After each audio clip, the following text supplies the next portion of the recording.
Hi எல்லாருக்கும் வணக்கம். Welcome to Amudha's kitchen. வீடியோக்குள்ளே போகிறதுக்கு முன்னாடி மறக்காமல் அமுதாஸ் கிச்சன் சேனலுக்கு சப்ஸ்கிரைப் பண்ணிவிடுங்க. அப்படியே பக்கத்தில் இருக்கிற பெல் பட்டனை ஒரு தட்டு தட்டிடுங்க. அப்போ தான் நாங்கள் அப்லோட் பண்ணுற எல்லா புது வீடியோஸும் உங்களை உடனே வந்து சேரும். இன்றைக்கி நம்ம கிச்சனில் சட்டுன்னு ஈஸியாகவும் செய்யக்கூடிய ரவை கேசரி எப்படி செய்யறதுன்னு பார்க்கலாம். பொதுவாக நம்ம ரவை கேசரி செஞ்சோம் அப்படின்னா கொஞ்ச நேரத்துல இறுகி கெட்டி ஆயிடும். அது மாதிரி இல்லாம எப்போதுமே நல்லா சாஃப்டாவும் ஸ்மூத்தாவும் இருக்கிற மாதிரி எப்படி செய்யறதுன்னு இன்னைக்கு பார்க்கலாம். இதுக்கு தேவையான பொருட்கள் இங்க லிஸ்ட் பண்ணிருக்கேன். வாங்க இதை செய்ய ஆரம்பிக்கலாம். முதல்ல 2 டேபிள் ஸ்பூன் நெய் சேர்த்து முந்திரியும் திராட்சையும் வறுத்து எடுத்துக்கலாம்.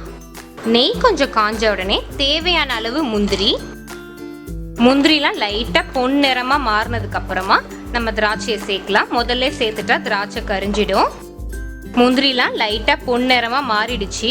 இப்போ தேவையான அளவு காஞ்ச திராட்சைலாம் லைட்டா உப்பி வர வரைக்கும் வறுத்துக்கலாம். திராட்சைலாம் லைட்டா உப்பிடுச்சு. இப்போ இதை நம்ம ஒரு கிண்ணத்துல எடுத்து வச்சிடலாம். முந்திரி திராட்சையை வறுத்து எடுத்தாச்சு. அடுத்தது அதே நெய்ல ரவையை வறுத்துக்கலாம். அதுக்கு 1/2 கப் ரவை சேர்த்துக்கிறேன். இந்த மாதிரி நெய்ல ரவையை நம்ம வறுத்தோம் அப்படின்னா கேசரி ரொம்ப நல்ல வாசனையாகவும் டேஸ்டாகவும் இருக்கும். ரொம்ப நேரம் வறுக்க தேவையில்லை. ஒரு 5 நிமிஷம் அடுப்பை மீடியம்ல வச்சு வறுத்தாலே போதும். அவ்வளோதான், ரவை வறுபட்டுருச்சு. இப்போ இதை நம்ம ஒரு தட்டில் மாற்றி வச்சிடலாம். இந்த மாதிரி தட்டில் கொட்டி வச்சுக்கிட்டோம் அப்படின்னா கொஞ்சம் கொஞ்சமாக சேர்த்து ரவையை கிளறதுக்கு வசதியாக இருக்கும். அதே பேனில் 3/4 கப் தண்ணி சேர்த்துக்கிறேன். 1/2 கப் பால்.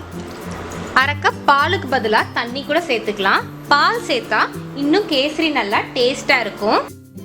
இதை நல்லா ஒரு மிக்ஸ் பண்ணி விட்டு ஒரு கொதி வச்சிடலாம். அது கொதிக்கிறதுக்குள்ள இந்த ஆரஞ்சு ஃபுட் கலர் ஒரு 2 சிட்டிகை எடுத்திருக்கேன். அதில் 1 டேபிள் ஸ்பூன் பால் இதை ஊற்றி நல்லா நம்ம கரைச்சி வச்சுக்கலாம். ஆரஞ்சு ஃபுட் கலருக்கு பதிலாக குங்குமப்பூ கூட சேர்த்துக்கலாம். குங்குமப்பூ சேர்த்தா கொஞ்சம் மஞ்சள் கலரில் இருக்கும். அடுப்பை நல்லா மீடியம் டு லோவில் வச்சிடலாம். தண்ணியும் பாலும் சேர்ந்து ஒரு கொதி வந்துடுச்சு. அதுல நம்ம வறுத்து வச்ச இந்த ரவையை கொஞ்சம் கொஞ்சமா சேர்த்துடலாம். ஒரே சமயத்துல எல்லா ரவையும் சேர்த்துட்டா கட்டிமா ஆயிடும்.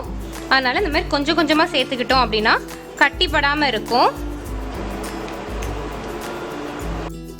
கட்டியெல்லாம் கரண்டி வச்சு அழுத்தி விடுங்க. உடனே கரைஞ்சிடும். இதே வெந்துடுச்சுன்னா கரையாது. ஒரு சிட்டிகை உப்பு சேர்த்துக்கலாம். எந்த இனிப்பு செய்யறப்பையும் உப்பு சேர்த்துக்கிட்டா இன்னும் கொஞ்சம் டேஸ்ட் தூக்கி கொடுக்கும். ஒரு 2-3 நிமிஷத்துல இது நல்லா வெந்து வந்துடும். இப்போ இது கூட சர்க்கரை சேர்த்துக்கலாம். 3/4 கப் சர்க்கரை சேர்த்துக்கிறேன்.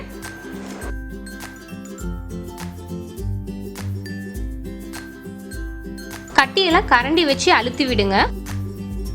இது எல்லாத்தையும் நல்லா கிளறி விட்டா சர்க்கரையெல்லாம் அப்படியே வந்து கரைஞ்சி வரும்.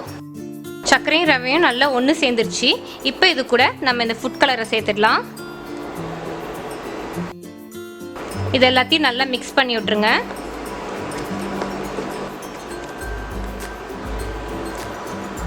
ரெண்டு பிஞ்சுக்கு பதிலாக நீங்கள் 1 பிஞ்ச் கூட கொஞ்சம் குறைச்சி ஃபுட் கலர் சேர்த்துக்கலாம். இப்போ இது கூட வறுத்து வச்சிருந்த முந்திரி திராட்சையை சேர்த்துடலாம். 1/4 டீஸ்பூன் ஏலக்காய் பவுடர். இது எல்லாத்தையும் நல்லா மிக்ஸ் பண்ணி விட்டுறலாம். கடைசியாக நல்லா சாஃப்டாகவும் ஸ்மூத்தாகவும் இருக்கிறதுக்காக நம்ம ஒரு 1/4 கப் நெய் சேர்த்துக்கிறோம். எந்த அளவுக்கு நெய் சேர்க்குறீங்களோ அந்த அளவுக்கு இறுகி கெட்டி ஆகிடாம இருக்கும். இப்போ அடுப்பை ஆஃப் பண்ணிடலாம். அவ்வளோதான், சூப்பராக நம்மளோட ரவை கேசரி தயாராயிடுச்சு. இந்த வீடியோ பிடிச்சிருந்தா ஒரு லைக்கை போட்டுட்டு அப்படியே இந்த வீடியோ பற்றின உங்கள் கமெண்ட்டை பதிவு பண்ணிட்டு மறக்காம அமுதாஸ் கிச்சன் சேனலுக்கு சப்ஸ்கிரைப் பண்ணிடுங்க.